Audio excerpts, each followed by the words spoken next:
200-র অধিক বস্তা আমরা আজকে এই ঋষিপাড়াতে ফেলবো আর কি।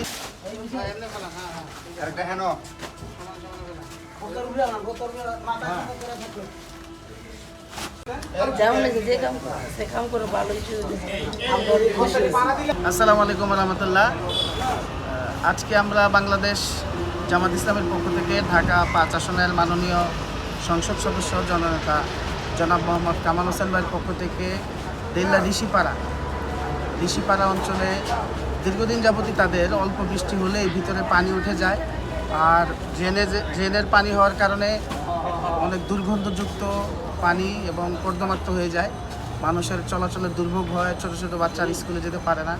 তো আমরা গত 2 দিন আগে এখানে ভিজিটে এসেছিলাম এবং এলাকাবাসীকে কথা দিয়ে গিয়েছিলাম যে আপাতত যেন তারা চলতে পারে, তার জন্য আমরা সাময়িক একটা ব্যবস্থা করে দিয়ে যাবো ইনশাআল্লাহ।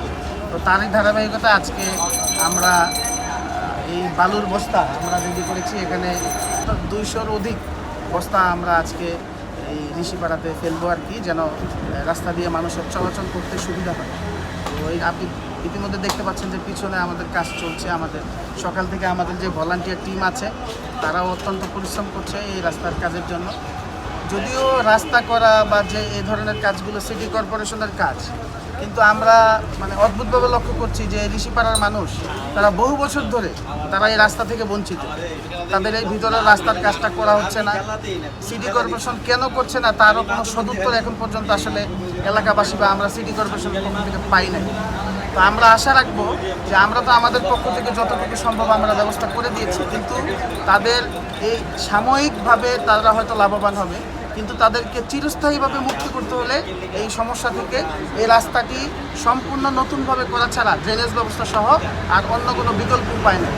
এই জন্য আমার সিটি কর্পোরেশনের কাছে অনুরোধ থাকবে যে আপনারা বিষয়টা যথাযথ গুরুত্বের সাথে বিবেচনা করে অত্যন্ত দ্রুত সময়ের মধ্যে এই ঋষিপাড়ার এই রাস্তাটা করে দেন এবং তাদেরকে এই কষ্ট থেকে মুক্তি দেন।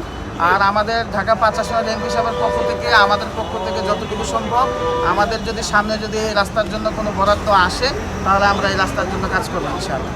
তো আমাদের জন্য দোয়া চাই, আর যারা আজকে এই কাজের সাথে জড়িত আছেন সবাইকে শুভকামনা জানিয়ে কথা শেষ করছি। আসসালামু আলাইকুম।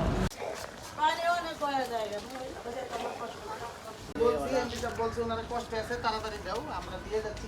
আরো কাজ করবো। যেমন আপনাদের এলাকায় যদি কেউ ছানির রোগী থাকে, চোখে ছানি আছে, আমাদেরকে জানাবেন, আমরা সম্পূর্ণ বিনামূল্যে চিকিৎসা করাই।